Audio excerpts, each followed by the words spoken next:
Hey, boys and girls, it is Tuesday, May 5th, and there is no read aloud today, so we're just going to go ahead and get right into our lesson.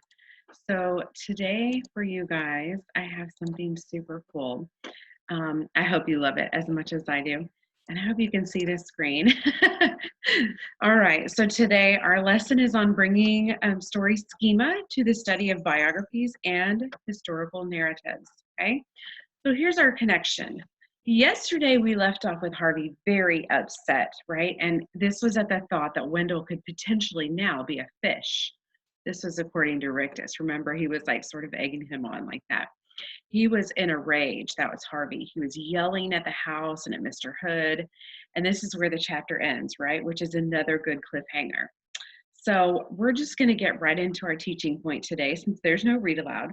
And so today I want to teach you that fantasy readers realize that they can bring the story schema. This is how the story is put together, the structure or the outline of the story, and transfer that schema over to nonfiction and biographies. These are stories written about people by other people, and historical fiction, historical narratives.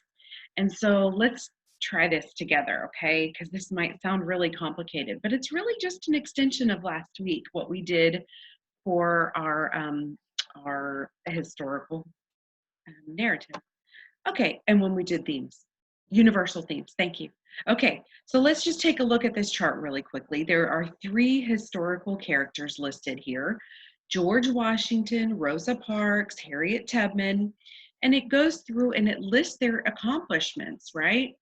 These are the things that they were able to achieve. That's pretty awesome. If you think about it, look at George Washington, unified the American army and beat the British, okay?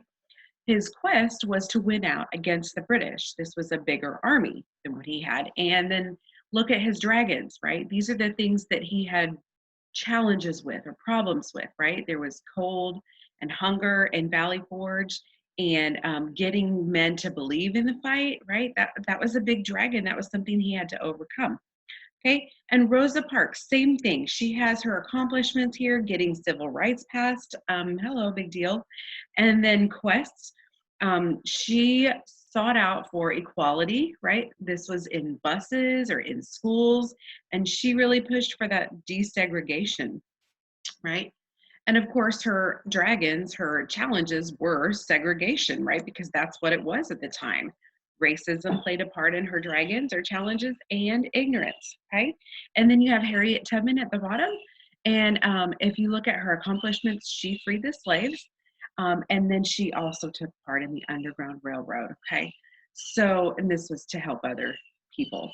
Okay, and then her quests were to get to the north, right, to escape the south, which was full of slavery. And then some dragons that she encountered were hatred, branding, lynching, and slavery. Okay. So this chart might look overwhelming for you, and I'm not trying to do that to you. I just wanted to show you that this is how easy it is to show the accomplishments, the quests, and the dragons. These are all the things that we've been talking about for a week or two. There's some really vicious birds outside. Anyway, okay, let's take a look at Ruby Bridges, okay, because I found this really cool story on Scholastic. And so I just want to read this short story to you because we're going to do this together. I say together, but I'll show you how to do this on the YouTube for Ruby Bridges, okay? And it says Ruby Nell Bridges made a history as a 6-year-old entering first grade. Let me see if I can move that here. Oh, in 1960, when she became the first African American student to desegregate a formerly all-white school in New Orleans. Okay, she was born on September 8, 1954, in Tylertown, Mississippi. Her parents, Lucille and Aaron Bridges, moved their family to New Orleans in search of better opportunities for Bridges and her 3 younger siblings.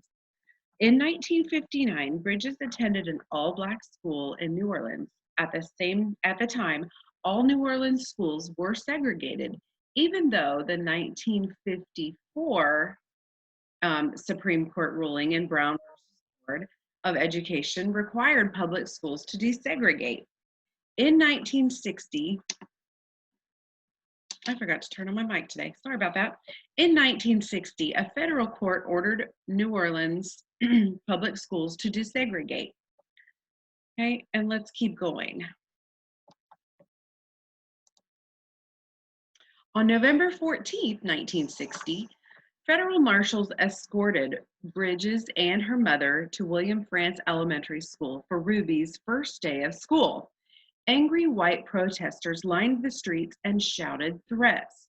The moment became the subject of the famous painting, The Problem We All Must Live With by Norman Rockwell.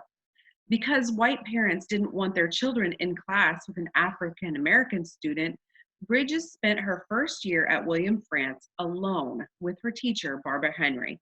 The following year, tensions had cooled, and Bridges was in a second grade class of both African American and white students.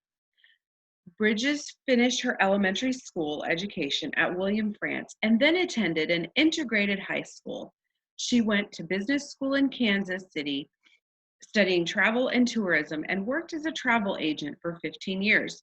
She married Malcolm Hall in 1984 and eventually became a full-time parent to raise their 4 sons in her hometown of New Orleans.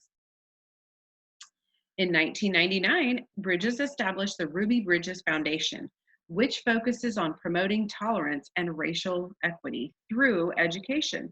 Today, she travels around the United States talking about her childhood experiences, explaining how new forms of segregation and systematic inequality persist in American public schools, and encouraging parents to be more active in the education of their children.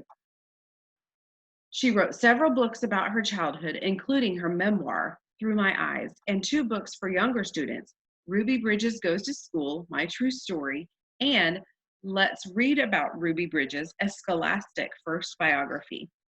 Okay, and so there are some really interesting things that I think we need to take a look at, okay? And this is for our example of what we just read. Oops. Of what we just read in that story.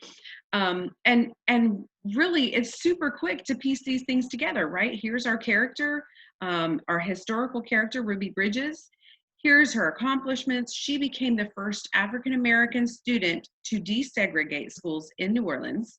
And her quest, of course, was for learning, right? She had a quest for a safe school, and she had a quest for tolerance from other people, okay? So some of her dragons or challenges, problems, obstacles that she faced was that protesters threatened her when she walked into school. Can you imagine being threatened when you're walking into school? That's so sad. Loneliness in school and not having any friends, okay? So for your stop and jot today, this is what you're doing, right? You know that you can see examples in your fantasy book and in historical fiction or some kind of historical character that you know exists, right? So I want you to think of another example of a historical person. I want you to describe events in their life that were part of their internal and external quest, okay? So I know you guys can do this, and I wish you well. I hope to see you all tomorrow on our Zoom. I'm going to try to have more special guests on our Zoom. So the Zoom code is always posted in our main page in Canvas. So with having said that, today for your assignment, you're going to log into your SSO, then into Canvas for language arts. You're going to respond to your question of the day, and you're going to be sure to hit submit when you have finished and check your spelling. And then your reading logs will be entered on Friday's quiz in Canvas, okay? All right, well, I hope you guys have a great day, and we will talk to you soon. I miss you all so much, and I hope that you're making the best out of this. All right, guys, happy Tuesday.